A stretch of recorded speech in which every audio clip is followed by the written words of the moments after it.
the screen for this spreadsheet for talking. Oh, you will. Okay, good. Okay, super.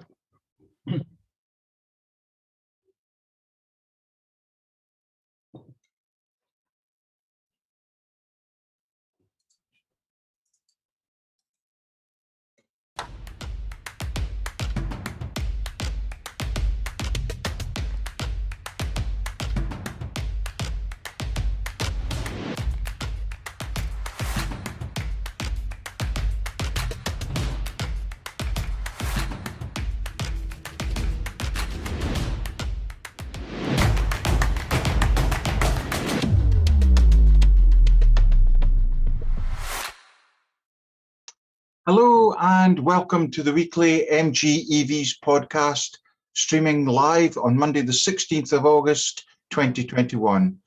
We're here to talk about MG electric vehicles, the MG ZS, the MG5, the MG HS, and we're hoping to inform and entertain you for about an hour or so. I'm Dave Stewart, username Dave S on the forum, and joining us in this week's MG are MG owners from just outside Oslo in Norway, John Griffiths. Hi, everybody. Name on the forum is John Griff. From Oxfordshire, Matthew Todd. Hi, I'm Fudge on the forum. And from South Wales, Michael Fisher. Username Fish to Bean on the forums. And from North Yorkshire, the Innovations Development Manager at the Charlie Group, Miles Roberts. Miles per kilowatt out on the forums. And for the very last time in the MG EV podcast, from Kettering, England, Mike Proctor. Hi. Oh, if you're watching live, thank you for joining us. And please click on the like button and join in on the discussion in the chat windows. We will be referring to the discussions, and I usually follow on Mike Fisher to help prompt me on that one. If you're watching later, thank you for choosing to watch the video, and please subscribe and get a notification when we go live the next time. So in tonight's podcast, we're going to look at the MG brand, as it's now the fastest selling brand of EVs in the UK. John's also got an update on how MGs are selling in Norway, which should be interesting. And then we're going to go, there's been quite a lot of traffic on some of the streams about bad experiences at roadside chargers. And we're just wondering, do we have any heroes or villains in charger makes or operators, or who do we like and who do we not like when we're charging? So, but Mike, this is your last podcast. Sorry to be losing you. What thoughts have you had? Well, first of all, yes, I'm changing my EV, my MG, to another EV, and I picked that new one up tomorrow. If you want to find out what it is, you'll have to watch my YouTube channel. But needless to say, it's got a lot longer range, and it's connected, and everything is integrated, and the standard suspension, which is always my bugbear about the ZS, is much better. So yeah, so I'm leaving MG, but I will be here. I will be watching, keeping an eye on what's going on in the MG world. I think they've done a cracking job with the MG ZS and the 5. But I wanted a little bit more. I think the ZS is a perfect car for new people to EVs because it's so simple to use. But if you've been used to an EV with a lot more tech, then you are disappointed, which is basically what I am. And but I say I loved my time with the MG. It's a very practical car, very comfortable, and it's reasonably efficient, and it's done a good job. I've done 18,000 miles in 21 months, despite the problems with the internet. Well, what am I talking about? Internet, COVID. Yeah, I've had internet problems as well over that time. But yes, so yeah, it's been great, and yeah, so I can come back and talk as a guest about other EVs, but not Yeah, as an please. MG ZS owner. Yeah. Well, on behalf of your other podcast chums and those who watch, thank you for everything you've done for us. Your insights have been invaluable. My only chuckle is you seem to have completely rebuilt the ZS, so how you don't like it, I don't. Myself and Stuart Whitman used to look and go, what the hell is he talking about? But there you go. So thank you very much. That's all right. It's all back to One standard question now. to Mike. Have you Yeah. part exchanged it, or are you selling it privately? Part-exing it. I got a good price for it, so I'm happy. So the depreciation was not unbearable. No, it was acceptable. So I think that's actually, there's a couple of owners I've spoken to recently who've gone from a ZS EV to add the 5 or the 5 long range, or they've gone to a different brand. One thing that's been helpful there is that the cars have had pretty good residuals, you know, that they haven't, there has been a position of equity, or at least not negative equity, when they've gone to change, even if it's after, let's say, 18 months, whatever that, or 21 months that Mike's had his. So I think that it's, it's quite good, because a lot of cars, modern cars, prestige cars as well, various brands, if you go to, if you take a 3 or 4 year contract PCP, or you look at swapping after less than 2 years, normally they'll take your shirt and everything else from your house at the same time to try and make up the difference between what it's lost and what the value is. So I think that it's pretty good, really, that the ZS has allowed you to do that, Mike, and that I think residuals do seem to be holding pretty strong in the market at the moment. Yes. Well, as I say again, thanks, and you're really building up this podcast release here. You've got us all in tenterhooks here. But thanks, and thanks for everything you've given us. So as we're alluding to there, MGs are selling well. There was an article recently, and it was described as the fastest growing brand in EVs in the UK. So are you seeing this firsthand on the ground, Miles? Are they flying out the door? Yeah, they're certainly doing very well. A lot of the issues that a number of dealers have in the UK at the moment is with supply, and various manufacturers have had problems within their supply chain. So one of our brands that we deal with is Nissan. They've had to go from 2 shifts down to 1 because they didn't have enough staff to do 2 shifts, because half of them got pinged with COVID notifications to stay at home. So they had to cut the night shift off, which means that obviously they can only make half as many cars as they normally would do. The other brands, have had long lead times because they've had, again, issues in their country of manufacture, and then that all, with semiconductor issues and things like that. So one of the things that MG's got on its side, obviously, it's got SAIC, which manufactures an awful lot of cars, and they have their own gigafactory, so they control a lot of the supply chain themselves. So there hasn't been this issue that there have been for many other brands.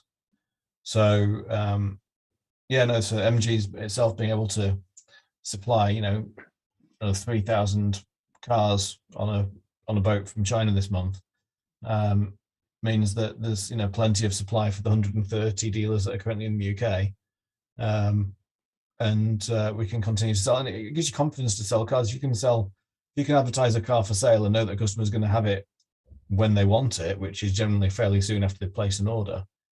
It's certainly an awful lot better than saying to someone, as one of our dealerships did today on Nissan, yes, we'll order you a new cash car, you'll expect it next year.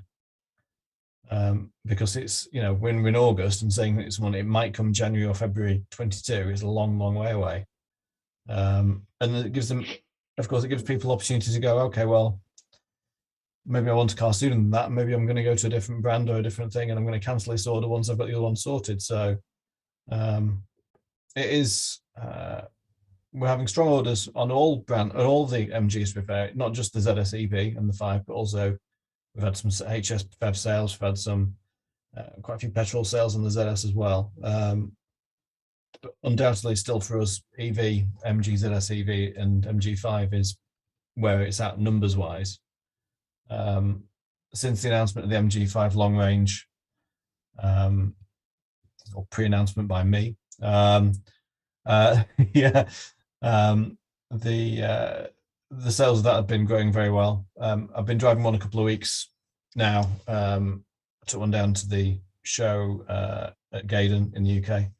And I had one this last weekend as well. And realistically, yeah, I mean, I was getting over 220 miles with a roof box on and full laden with stuff. So I think that, you know, without the roof box on and everything else, yeah, I think 250 miles is fairly easy. Certainly, I was driving this weekend, didn't quite do 250 miles, but I did 180 and still had 33% of the battery left. So that multiplies out as a decent range. We're on to sort of 270 miles. So yeah, I think overall it's looking good, and I'm waiting for hopefully on this boat. MG's been said it's the largest ever shipment to Portbury, and that there were 750 MG5s on the boat out of the 3,000. There will be undoubtedly some petrol cars still on there. There will be some HS and things, but there will also, I believe, be some early cars which will be going to press launch soon, hopefully with some information. So we're expecting an announcement of a couple of new models this year from MG. We're expecting the MG facelift ZSEV, and we're also expecting another car, which apparently is going to be previewed at the Fully Charged Live show in September. But at this stage, I don't know what that other car is. Every time you do this, Miles, I'm expecting to see somebody from MG coming through that white door behind you going, stop, don't say another word. With a big, So, but no, we're expecting news soon, but we have no news. So hopefully within the next couple of weeks, Fully Charged, I think, is 3 weeks away.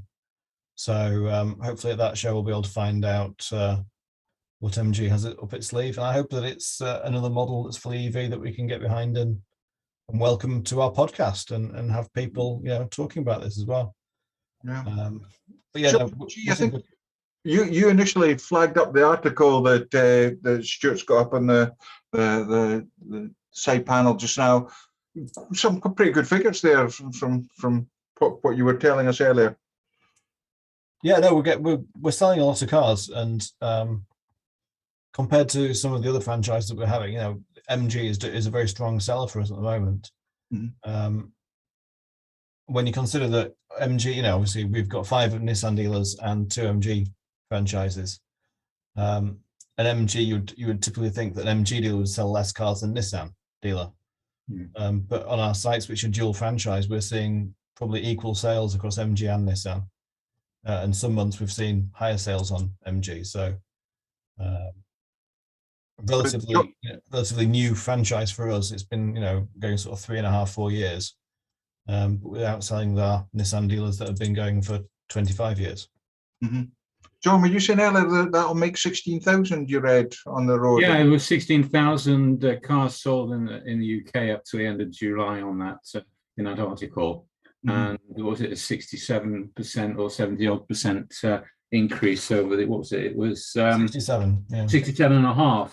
The year-to-date sales of all MGs is 16,005, and to the year-to-date last year was 9,600 approximately. So that's a pretty huge leap. I don't know how many. There's its ambition, it says, was to reach 130 car dealers in the UK during 21. Which has now risen to 150. So I don't know how many dealers there were back at the end of 2020. No, I think that part of the registration rise, of course, will have come from the launch of the MG5, which wasn't available in July last year. Mm-hmm. So, you know, that's been a very good additional model for you know, it's not just a facelift version of the ZS, you know, which you might think, well, that's going to attract the same people who had the ZS before. The MG5 being that, you know, first EV estate car, and being, by all accounts, you know, very affordable and usable and value for money car, has increased the sales quite considerably, I think, as part of that. So MG5s are selling very, very well for us. I think the combination of range and price work really well, and space. Plus the long range has all the goodies on it, doesn't it? MG Pilot and yes, it's got MG Pilot. It's also got a movable boot floor, So you can have multi-position like you do in the ZS. So it helps balance out that load area, make it a bit flatter. It's got the MG pilot system. It uses regen on slowing down on MG pilot as well.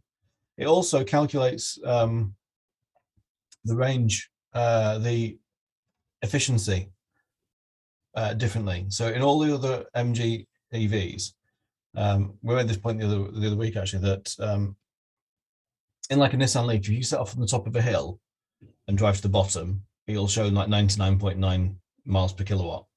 Yeah. Because it's recharged all the way down. If you do the same thing in a ZS EV or MG5 original, they will show like 3.3 miles per kilowatt. Effectively, it only shows what goes out the motor, not what comes in. It doesn't count, it doesn't add anything on for it. With the MG5 long range, it actually now does add the regen back in. So whereas before I was driving the standard range and I do my typical journey to work and it'd show something like 3.5, 3.6 miles per kilowatt hour. Now it was displaying 4.2. Because as I'm going down hills, I can see the numbers going up quite quickly. You know, it's adding on range effectively as it goes. It's calculating it in. So it's working more. It's more comparable now with what you see in a Nissan Leaf or a Kona or whatever. You know, in terms of efficiency. So before I think it was under reading. Now it's probably reading the same as everybody else. Whether that's over reading, I don't know. But that's the yes. It does display differently. So when I drove to with the roof box on and everything, I still managed to get 3.9 miles per kilowatt hour. There's been a good thread going this week about sort of over 50 miles challenge, just similar to the competition we had. The best miles per kilowatt hour, yeah. Yeah, and I'm getting really hacked off with all these MG5 drivers going, oh, look what I got. Don't care. I've got an MG. 6.5. I got to say this. I got more boot space. Just. And what will the new MG5 bodywork look like? John G showing off in the background. I did. I'm sorry. Maybe I shouldn't have done that because this is what's coming to Norway in October. We understand with the new nose and different wheels. It was quite smart actually compared to the existing ones. So when that gets to the UK, I'm sure that will give the sales an even bigger boost. But it's the Marvel R at the moment. I think the dealers are supposed to get demo models at the beginning of September. So that's the one that currently is the major launch one, particularly with the four-wheel drive version of it. Mm-hmm. So, you're keeping your cars clean, John. That's good. Yeah. Mike Fisher, is there anything on the chat that we should be picking up on? Barry, he ordered his ZS in September 2019 and had to wait until January 2020. But I believe that was when the car was very, very new and there was supply issues, wasn't there? Initially, by September 2019, I think there was something like 3,000 pre-orders. And at the time, MG UK was committing to sort of, one boat a quarter with about 2,000 cars on it, including petrol cars. So that was why I had to wait like 4 months then, because they weren't getting the volume in of electric cars at that point.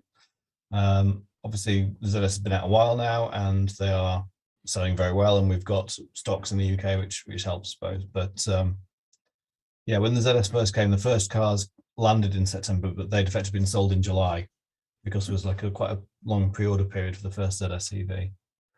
Yeah, no consolation to Barry, but I was exactly the same. I ordered mine in August and kept getting referred off. And I said, I actually had a look around just what was there on spot, and Vic Young at South Shields had exactly the car, a white one like I wanted, Miles, on his forecourt. So I just snapped it up there and then. So yeah, it was quite a long delay at that time. So bit of a shame about that. Miles, is it correct that the cars that the UK gets come directly to the UK from wherever they're produced? They don't go through this distribution centre in Holland then? Correct, yeah. Yeah, they come straight on the boat, yeah. Yeah, I think that's the issue with Norway, but they got enough. I think they were pretty upfront with how many cars they wanted, but they come through from Holland So they boated off once and then put on the boat again. Right, Proctor, do you coming in there? Yeah, I was just saying, I ordered my car in the middle of July 19 and took delivery end of November 19. So I had a few months to wait because I was one of the first pre-orders. Mike Fisher, is there anything else we need to pick up on?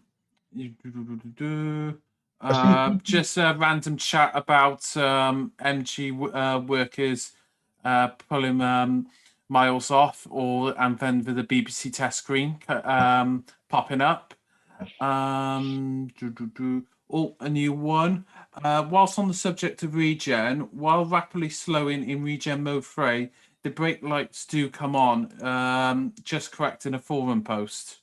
Yeah, no, on the ZSEV they do. On the MG5 standard range, they do, but only in certain circumstances when the battery's quite low and it's doing quite strong regen and it comes on briefly. The strength of regen in an MG5 is not as strong as it is in the ZS due to the way the gearing is. So you know there's obviously the 115 mile an hour top speed on the MG5 versus 90-ish on the ZSEV.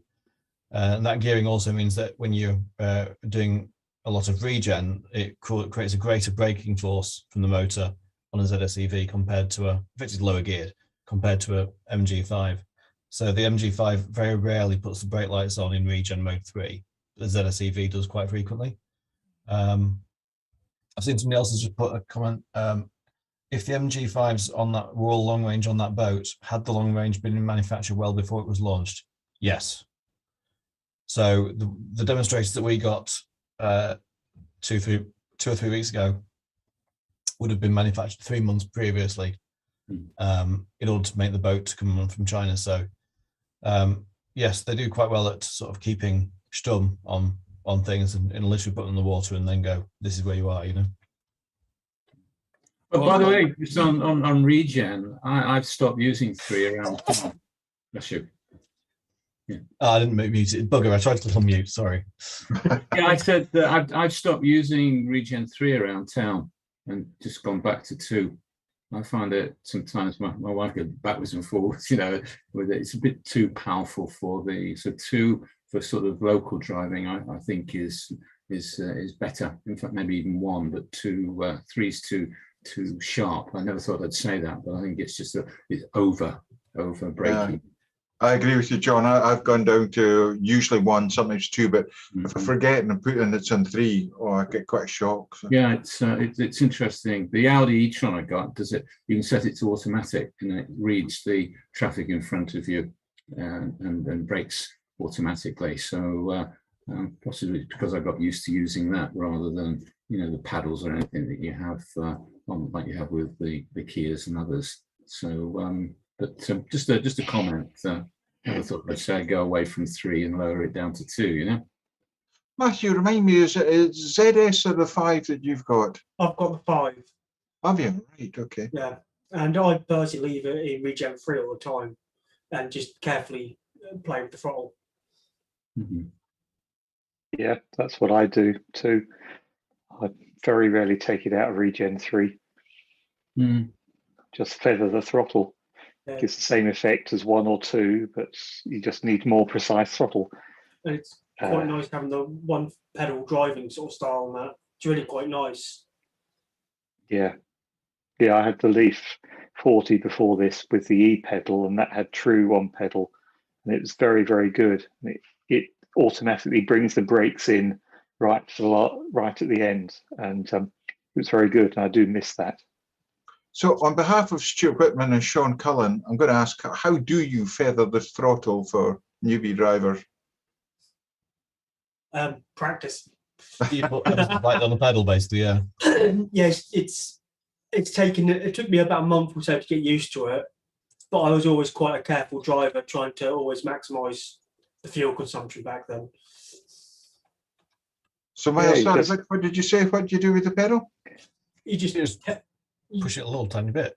Yeah. So basically, yeah, the pedal effectively, if you think of it as being, and it's easy to do this on the e pedal on the Leaf because it actually was putting the brakes on, but effectively your throttle position, you've got 0 down to 100. Mhm. Yeah. But your throttle, but the actual car, what the car reads is that 0 is actually like -10, so it's putting brakes on. Mhm. So you have to push it down about 10% just to get to a 0 or neutral position. And then then as you get down towards 100, then it's, actually giving 100. But basically, it's got a different range on it. So you've got to find that neutral position on the accelerator to give you a 0, or if you raise up ever so slightly, then it'll give you effectively mode 1 braking. All the way off will give you mode 3. So it's just sort of finding that sort of biting point almost on the regen. Yes, as a Scotsman, it breaks my heart. When I come out of Inverness to go south, you go up quite a steep brae, and for about a mile and a half, you're at 60% just to go about 50 miles an hour to get out. It just breaks my heart. But it's the same coming back down, or the opposite coming back down, I should say. Okay, so John, you were mentioning earlier you've been doing a wee bit of work on the figures of sales as well in Norway. Things are still looking quite buoyant there. Yeah, I think Stuart's going to put up the a screen with the numbers on it. Yeah, there we go. The sales in July were about 50% of what they were in June. The ZS is holding up quite well. You can see it's number 14 in the top 20, and total January to July, it's sold 1,800 vehicles, 233 in July, and the position from last year was 13 ranking, and I think if it was 14 in June of last year. So it's very stable in terms of its positioning as one of the top 20, top 15 L cars in Norway. And just out of curiosity, you can see we don't sell that many of the HS plugins, but there are only 10 sold. So all of the market is really for MG in this part of the world. Norway is the ZS. So it'd be very interesting to see what happens if they do start pushing out Marvel Rs in September, October, and then with the launch of the MG5, it could have a serious impact on the numbers, particularly if the MG5 is, you can say, priced well. An interesting thing that you'll see here with row 26 is at the very last row, Tesla. The Model 3 only had 4 cars registered in July. And this is typical of them. They ship billions of cars out for the quarter, and then there's a mad flurry of registrations. You can see that in June, they registered nearly 3,200 cars. So everything that Tesla does is tied to signed contracts, but delivery, so that they can count them in their overall model total. And obviously, all the Wall Street people are looking at that. It just shows you it goes up like a rocket, and then there's nothing. So I think the Model Y, they've shipped a whole bunch from China, and a lot will be shipped out this month and in September. So I think if you ordered a Model Y now in Norway, you could actually still get it in September. So I don't know, I think there's thousands of cars on their way here. The big winner was the Ford Mustang again, but see them everywhere now, all over the place. I don't know whether this isn't split between the model, whether it's the 4x4 or it's the rear wheel drive, but they've certainly managed to push out a number of cars. Skoda's doing pretty well, which is still number 2. And then the Ioniq 5 is catching up, seeing a lot of those on the road now. And there was a deal recently announced for 100 cars in the rear wheel drive version. First people to get to them will get them next month. So there's some offers already happening there. And as you can see, number 4, the RAV4 is still there with number 2 in the total statistics of ranking for 21. So there's still a lot of people buying that. And then it just goes down the list. And as you can see, the Q4 e-tron started to pick up. July 237 with a total of 430. But then one of the biggest surprises was down at 19, and that's the Polestar 2. And I have a feeling they're suffering from chip problems, and that's why their deliveries are down. Although that being said, you can see that up in row number 6, the XC40 is selling pretty well, but that's produced in Belgium, whereas the Polestar, of course, is coming from China. So no, there was a launch last week of the Tang, which is about the size of the BYD Tang, which is about the size of the e-tron. They are tipping, I think they're going to be able to sell 1,500 of them. And then in September, NIO will be launching the ES8, which is the size of our good friend, the Model X. But here we're talking about battery swap stations being built around the Oslo area to begin with. So that could be quite interesting to see how that pans out. There's no pricing being released. So both BYD Tang and NIO, although in China, I understand they don't compete, definitely there is some competition here in this part of the world between those two. It's a question of whether people who buy EQC or e-trons or some of the other premium brands are interested in going and looking at some of these cars, which are very premium in terms of their what they've got as far as extras are concerned. We've got heated and ventilated seats and all that good stuff. So there's a few things happening or going to happen towards the next 6 to 8 weeks. So it'll be interesting to see what happens. But I think the Ioniq 5 is going to be a real winner here for Hyundai. It's a smashing looking car and it's priced pretty reasonably for what it can do.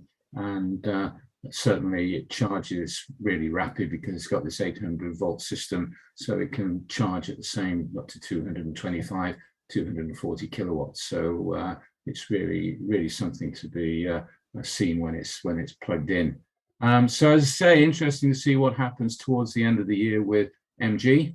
And I presume here they are hoping they can get these cars sooner rather than later. But whether there's any chip problems with the Marvel R and to some extent the MG5 facelift, I don't know. But I might get in contact with the dealer that sold us our EV, our ZS, and see if there's any news as to when they think they're going to get the Marvel R. But that's it. Very, as I said, down 50%. And if you can see the key facts for the ZS, July sales were down by 28%, but July is a big holiday month here. But year-on-year sales are up by 73, nearly 73.5%. So a similar sort of gain year-on-year that you're seeing in the UK. Yeah. John, maybe a very unfair question for me to throw at you, but you mentioned the HS not being a huge seller. Are hybrids selling well versus total EVs, or? At the moment, there's 4 out of 5 private buyers buying electric in Norway. So electric. It's really that's the big one. You know, you've got Suzuki with a similar RAV4, just badge engineered, and that's not even figuring in these top 20 numbers. And if you go further down, you can see the Toyota CHR, that's in 18th place. So there are 3 Toyotas in the top 20, Corolla, Ioniq, the RAV4 and the CHR. So those are all hybrids. So those appear to be the ones that are actually taking the bulk of you can say the more popular plug-in or hybrid cars. But most private people now are certainly looking at electric cars, and we're probably going to have a change of government here in Norway in September, and that mob that will be coming in are threatening to increase or put VAT onto all cars, electric cars which are over 600,000, which is about 50,000, 48,000 pounds, and then you'll pay VAT on the amount above that at 25%. So that's going to affect people like the e-tron, the EQC a bit. So it'll be interesting to see if that does happen in January, when we have our budget in January in Norway, is whether or not people will start adjusting prices. The biggest one next year will be the big BMW 4x4, and then the iX40 50, which will be the 4-wheel drive sedan, which to some extent could compete with the Model S. But the pricing of those now, in particular the Model X, they're up in the £100,000 range. for the Model S and the Model X, which would really get hammered if they ended up with VAT on that amount over the £50,000. You're going to be looking at probably £12,000–13,000 of VAT added to a Model S or a Model X. So pricing is going to be very, very interesting. There's no news on a ZSEV facelift so far here, but it can't be very far around the corner. That would be my opinion. But if the sales holding up as they are at the moment, then there doesn't appear to be an incentive to pump in a new model until they've probably emptied the car park of the current ones. Yeah. And you mentioned the other brand, they're building battery swapping stations. Yeah, NIO is a sort of Tesla competitor, but they have a battery swap station which can change the battery automatically. You've got to reverse the car in, which it does automatically, and then a machine comes along and zips the battery out. It takes about 3 to 4 minutes to take the battery out. So you can change the battery out in approximately, with in and out, if there's no queue, in about 6 to 8 minutes, 10 minutes maximum. And they do a 70 kilowatt and 100 kilowatt battery in China. I'm not sure what they're going to sell here. I would imagine it would be the 100 kilowatt, but it means that you would have a deal where you could go in and change your battery. So if you can't get charging on the street where you live, then go and change your battery. So it'll be, they call it BaaS, which is battery as a service. So it'll be very interesting to see how that will pan out, because the idea is that they will have battery swap stations installed along the major roads out of Oslo to Bergen and Trondheim and down to the south coast. And I believe now you can drive from from Shanghai to Beijing. I can't remember how many battery swap stations there are on the way. And you can book a time and you can see how many batteries are available. So if you think about degradation of battery and you don't actually perhaps own the battery, there was a guy who had one that was 2 years old, an ES8, and he just goes and swaps his battery. So he's basically had a 70 kilowatt and ended up being able to put a 100 kilowatt battery in without any problem. It's the same skateboard.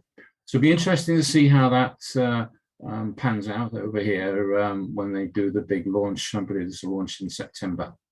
Yeah, that sounds fantastic. That'd be a game changer here, that's for sure.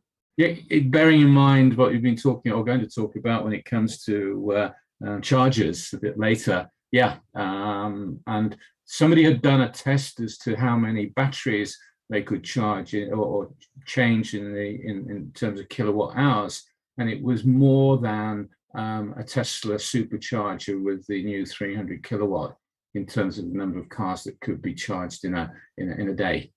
So it's a very, very interesting concept to get away from. But more importantly, if you don't own the battery, then you're not worried about degradation, you know? Mm-hmm. Yeah, because Renault used to do that. You bought the car, but you could only ever lease the battery. That's with the Zoe, yeah, correct. Yeah. But, I would say battery swaps were tried with the Fluence, weren't they, in Israel? They tried. Renault Fluence was sold by a company in Israel with battery swap stations in mind. Then the battery swap station company went bust, and the Fluence they never came to fruition.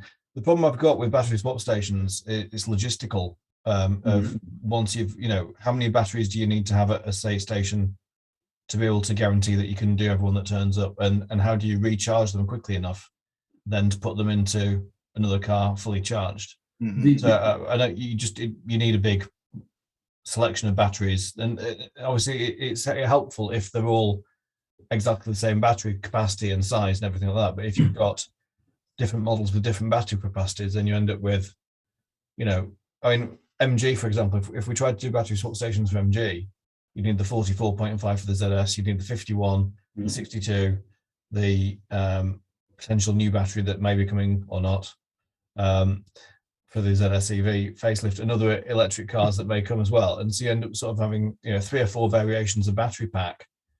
And if you have, let's say you have 10 of each, because you might get 10 ZS EVs turning up at one day, but then if you've got, if you have the 11th person turn up, do you send them away, or how quickly can you turn around that first pack? it's logistically it's very hard. I appreciate BYD throwing a lot of stuff behind it, but I think for me, having previously worked in logistics and hated it, I wouldn't like the job. It's an interesting concept. I think the first thing is it's been designed from the ground up, as I understand it, to cater for battery swaps. The first cars had a 70 kilowatt battery, and in China there's a different pricing depending whether you wanted the 70. But if you said, okay, I need 100, then you pay extra for a month, so to speak, Right. to get 100 kilowatt. But I think they've got 15 batteries in storage, and then if you come in, it will be charged.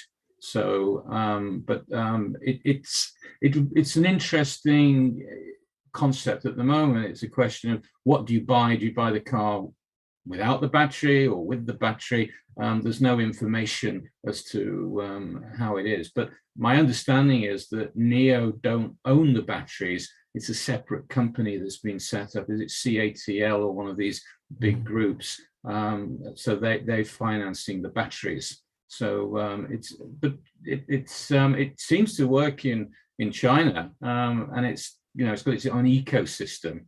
So it's definitely a competitor. They've got clothes, they've got meeting places, you've got NIO houses, it's called. They're opening one in Oslo in a very, very prestigious part of the city. That will be opening at the beginning of September. So I assume that's when they'll be announcing all the pricing. So it's a question of how disruptive they're going to be, and how many battery stations have they got in Norway or around the Oslo area where they're located? You don't want to be driving 25-30 minutes to go and change your battery. But again, pricing it's a big beast. It's as I say, it's the size of a Model X, and it's really very luxurious, 7-seater or 6-seater, the same as the Tang. Tang is 7-seater, if I remember correctly. But anyway, more to come. Once there's more information, we might I can slot it in if it's of interest in the. Yeah, definitely, Watch that space. So that takes us on nicely to the last topic we're going to cover. About just before we do that, Mike, is there anything on the chat room that we should be picking up on? Yes, Mike, what was your state of health on OVMS? Because Barry was using the EV Watchdog app, and his state of health is showing 95.4, having done 10,500 miles. I suspect it's down to how the firmware reads it, but I think mine's on around 97% after 18,000 miles and 21 months. But I'm not seeing any loss of range, and following the BMS update, my cell indifference or imbalance is down to 11 millivolts, which I think is very good. So it's probably an app may need to be readjusted, possibly. Possibly, I've no idea. I'm just guessing. And did I see somebody earlier saying, Mike, that they like the ZS so much that they've gone out and bought an MG5 as well now? So yes. Yep. One thing does a good job, doesn't he? One thing I will say about the degradation is based on my current degradation. If it was linear, after 7 years, I would be expecting about 14% degradation, which I think is pretty reasonable after 7 years, because a Nissan Leaf, my wife's Nissan Leaf after that age is about the same. So that sounds about right. In fact, I would expect the MG to be better because it's water cooled and got a better battery management system on that side of things. Mike, also mileage wise, if you multiply out your mileage, would that also calculate out as similar to the Nissan, or was that much more? I'm doing more miles in this than I was in the Nissan. Yeah, so I was thinking, if your wife's 7 years old, has got 14% degradation, but has done 50,000 miles, for example, and you've done 18,000 miles already in yours. So if you multiply that out, that would be close to sort of 70,000, would it? Yep. And Miles, I suppose this question's to you, maybe it's to Mike as well, but if, say, you weren't a total techie guru like some of you are, and you wanted to know what your battery degradation was, could you take it to dealership and ask, or what? You could try. There is a way to find it from the dealer's software, but it's fairly well hidden. It's not like it doesn't flash up on the laptop as soon as you plug it in. You've got to go delving into the into the BMS itself and read the figure off basically on the laptop. Part of this, we had this with Leaf as well, and I think that sometimes too much information can be a bad thing. I think that people sometimes get hung up on the numbers, and they'll start to see changes that they perhaps wouldn't notice normally. So you perhaps wouldn't notice the 3% whatever change in your state of health, and you wouldn't think anything bad about it at all because you wouldn't know about it. You'd just be driving and you go, you might have got 1 less mile on a charge. That might be, or 2 miles less charge. That might be what you're sort of seeing, but it wouldn't be the game changer. And we saw it with MG, with the Nissan Leaf, was that people would say, oh, I'm going to get this one, which is showing 95% state of health rather than this one, which is doing 94% state of health. But the actual car condition itself, the overall condition of the car, the paintwork and everything else is probably better on the one that's got, slightly less percentage health. It's what do you prioritize in terms of, where, what's the investment in? And if you're not looking to keep your car for the 7 years as well, then in some ways, bit of a, I don't really care sort of act really, in many ways, it's still going to be well within the tolerance that the warranty covers within the 7 years, 80,000 miles. And I think that, sometimes when you start plotting things and watching graphs, you can sometimes worry yourself unnecessarily. I know that I've been plotting my weight for quite a while, and that's going completely the wrong way. And it would be an awful lot better if I didn't look at my weight and go, well, crikey, I've managed to put on a pound this week. It might just be the time of day I've weighed myself, whatever it is. But it is every single week for the last year that's happened, so that's probably not ideal. But in terms of you put facts and figures and things, and you start noticing trends, and you start to worry.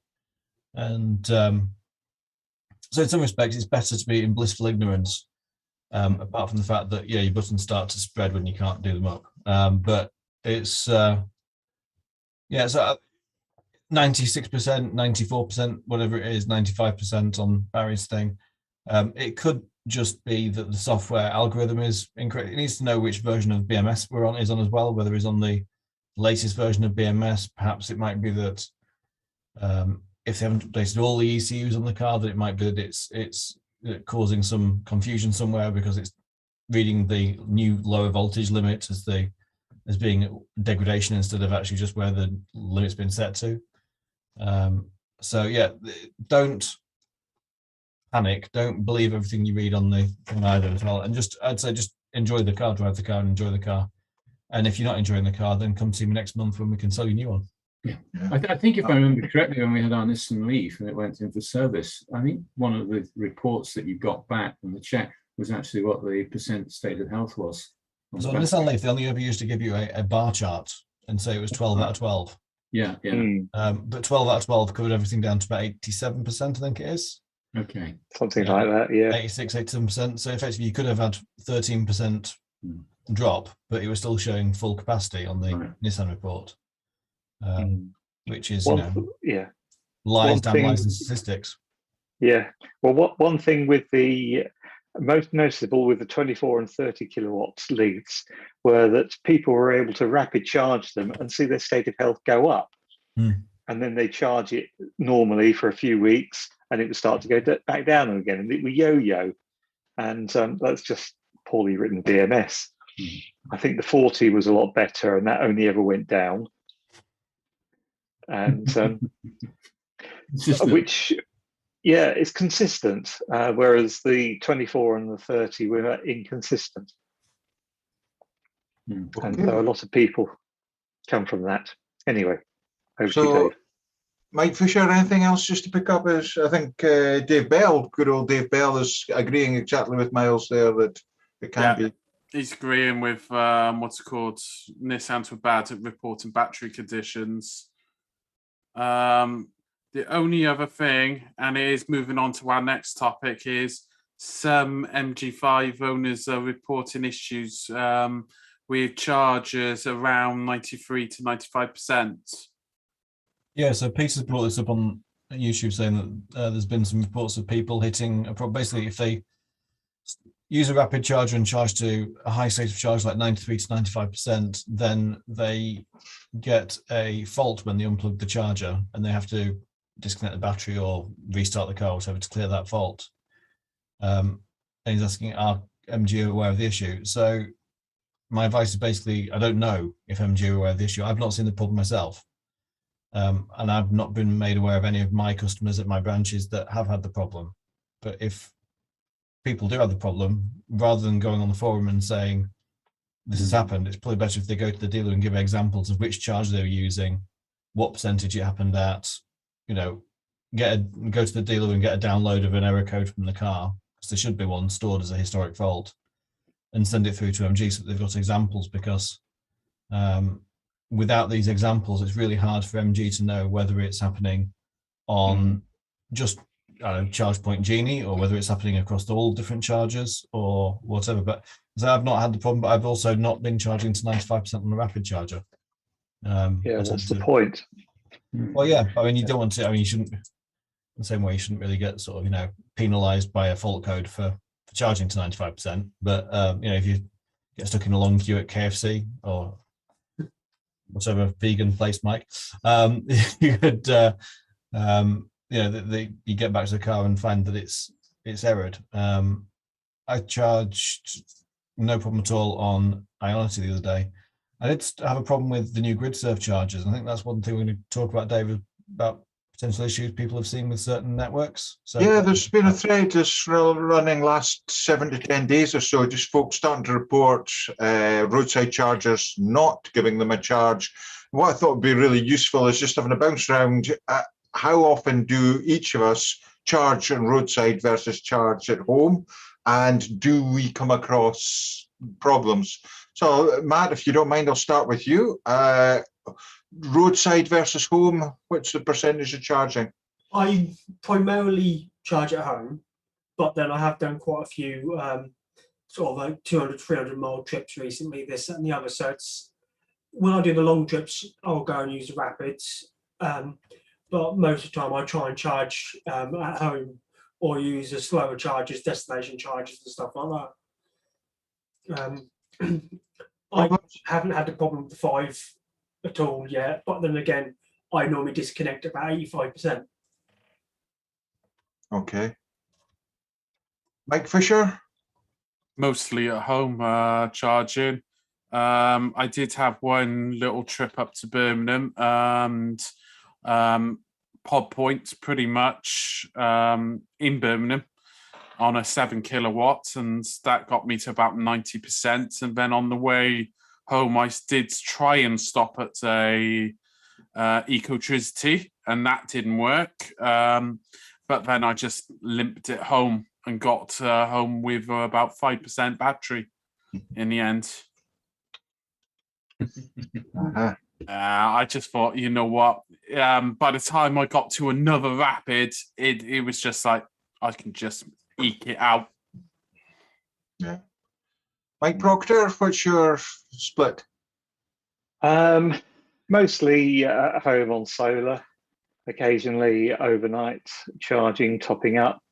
Once or twice recently, I've been out on the road and using rapid chargers, and I had to use try to use a BP Charge Master the other day. Didn't want to have it, wouldn't start. The machine just wouldn't start. Nothing to do with the car. It wouldn't even recognize my contactless card or the app. And so I limped around for the rest of the day and found a local Instavolt which worked. Yeah. John, you'll be quite different, are you? Yeah, we do it mainly at home. So I've got a 7 kilowatt charge box on the wall. But when I have charged at 50, tried a 100 kilowatt charger, I haven't had any problems at all. That was more towards the end of last year when I was trying to find out did the battery warmer option work or not. So, but I would agree that if you are going to charge and it does work, I wouldn't take it to any more than 75 to 80%. much better to drive a bit, and then at least you know when you get to where you're going and you want to charge again, you're going to get a decent speed. So you need to make sure your trips are, I'm going to say, spaced out between charges, so you get the optimal charging speed rather than waiting and it drops down to something that becomes unacceptable. I think what would be nice in the future would be, like as I said earlier, with the MG5 here in Norway, it's going to come with an 11 kilowatt onboard charger. I think that would be really great if that was on the UK version, because quite often you can find an 11 kilowatt charger and you only need an hour or half an hour, and you've put a reasonable amount on the car. So using that as an emergency would be very useful, I think. Yeah. Miles, you'll be mainly home and at the forecourt, are you? So normally I charge at home on my 7 kilowatt, but I have done quite a few longer journeys this last few weeks. Like when I went down to Gaydon, for example, for the car EV festival. And so I used a rapid charger on the way back from Gaydon, yeah, and stopped, and it was I was at 80%. It's still pulling 50 kilowatts, 80% on the MG5 long range. So that was pretty good, really. Mm. And it peaks at like 85 kilowatts. I only plugged in at 30% charge, so I didn't even drop, because I'd charged the night before down in Coventry, and then it was like 150 miles back to 165 miles back to the charger. So I still had like 30% of battery left, even with the roof box and everything else, and trying to, the last sort of 20 miles, I was putting my foot down trying to get it to go to use more range. So I wanted to get there with like 20% charge. But yeah, so it peaks at 85 kilowatts and it's still pulling 50 kilowatts at 80%. And that's one of the things actually with bigger batteries, is that they're able to pull that longer charge, that higher charge for longer. I was doing a test with the Ioniq 5 this last week, and at 80% that was still pulling 110 kilowatts. Amazing, yeah. So in some ways I can sort of get that, why people who have these bigger battery cars might leave them longer and longer percentages, because they're not experiencing the slowdown that we are. If they're still charging 110 kilowatts at 80%, they'd be like, well, why would I, that's faster than you can charge peak rate. Why would I bother disconnecting now? Maybe leave it till 90%, and then, it's dropped down to 50 kilowatts, fair enough, I'll unplug it. But I was quite impressed that the MG5 was still pulling 50 kilowatts at 80%. The problem, I had a problem with grid serve. This was when I did EVs in the park a couple of weeks ago, and I went to use the charger the day before on the way down, and on the way back I went to use the same charger, and it wouldn't start a charge with any of my cards. I used debit card twice, credit card 4 times. Each time it put like a £20 pre-auth on the card as well, so that was fun because I could see it sort of like holding off my account. I was thinking, well, I'll keep doing it with the credit card because I don't really care about that. I've got a decent limit on that, but getting towards the end of the month on the debit card, the wife's going to be annoyed if she can't suddenly go shopping and she can't afford it. Yeah, just couldn't get that working at all. Don't know what the hell was the reason why it just wouldn't start the charge. It never sort of engaged the contactors to work, but the car works fine. The next charge that I used along the way. So yeah, clueless as to why that might be the case. I'm charging mainly up at home, but similar to you, Matt, I've got to drive down to Aberdeen or down to Edinburgh, which is 120 to 160-ish miles. So you've got to factor in a rapid charge at some stage. And I'm having a hell of a problem with rapid chargers. Those big boxy things, Miles, you've heard me moaning about them before, the old e-Volts? Yeah, we've got one at our Blackpool dealership, which we're looking to replace. Yeah, and it might be, just listen to what you were saying there, John Griffiths. And as you know, I'm going to start the whole world campaign of do not charge beyond 80% on a rapid charge, because it's not courteous to sit there for the next 20% slow charging when somebody's needing to use it. So I will be starting my campaign quite soon. But what I've noticed is if I go to these big bulky e-Volts, often when it rejects, it starts recognizing, it starts doing the handshake, and then it comes up that I've got 95% charge, and I haven't. I've got 20% or something, and I'm desperate for a charge. But I was just wondering if it's because somebody with another make or brand of car before me charges up to 95, 99% or something, and the machine doesn't like it, whatever. And I mulled this over for a while, and there's another, we've got a wee sort of Scottish group going, and when we met up in Stirling, I said, does anybody have this problem? No, it seems to be me that's the only person having this problem. But strangely enough, one of the other Inverness guys was saying that he was speaking to an engineer who was sorting a post fast charger, not a rapid charger, but a fast charger. And he said, oh, these things, they just blow out when a Zoe's been on it, because the Zoe drags in so much power immediately that it trips the thing. And I thought, is that a possibility, or is that the sort of things that, there's been a Zoe seen on the dark side of the moon or whatever? Is that possible, Miles, that a car pulling down too much, 22 off a 7K would have that? Not necessarily. It wouldn't be able to pull 22 kilowatts from a 7 kilowatts. It would just pull 7 kilowatts because that's a single phase. But there have been, there are certain electric cars. I know that certain cars are very pernickety about starting charges with bad grounds, bad earths and things. The type 2 granny leads that you get with every other car don't work on a Zoe often because they don't have a good enough earth for the Zoe. So there are vagaries for different cars like that. And particularly with older EVs, where they effectively wrote the standards themselves as they went along. In terms of rapid chargers being faulty, we've had issues. The eVolt chargers at Blackpool won't charge the MGs at all on rapid. We've asked them for an engineer to come down and sort it out. That was about 3 weeks ago. They haven't been yet, so obviously their customer service isn't ideal either. But in terms of I suppose there can be faults on various different things. The problem is, I suppose, that there are an awful lot of cars that were all written with different software versions.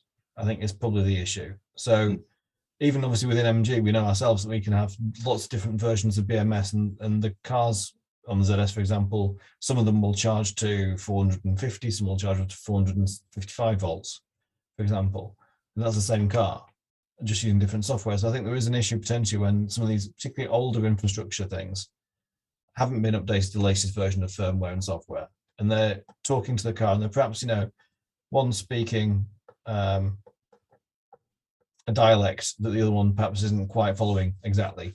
And that's when you can get perhaps translation issue errors where, like Dave's, for example, it's saying that yours car's on 95% and it's not. It's misreporting because it's getting the information down the wrong communication channel, and it's translating it incorrectly.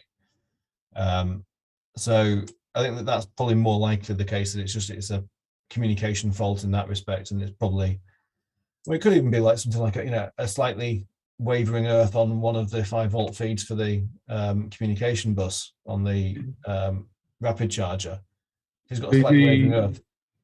Over here, one of the problems is because you've got these HPC chargers like the Ionity, the head is so heavy that the communication, I understand, is through the type 2.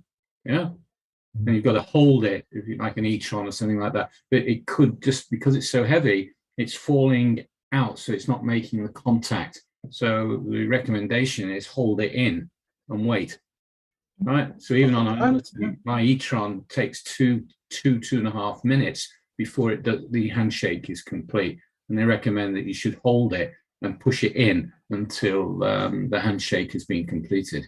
Well, that makes sense, John, because that day I was caught really badly, and I couldn't get a charge in Inverurie, and I couldn't get a charge in Keith. And I went to an Instavolt in Keith, and they're great units, and it's a much lighter nozzle. And yeah, but that's worth a try. I will do that, because amount of times I've been caught not getting a charge when I really needed a charge. And because if you're not getting the communication, you get an error, then it can't do the handshake. If it suddenly stops working, then fair enough. Or your charge card doesn't work.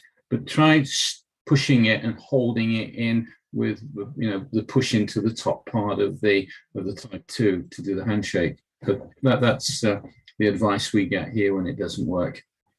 We've had a lot of problems up here, drivers in Scotland, because obviously Charge Place Scotland's got a new operator with Swarco.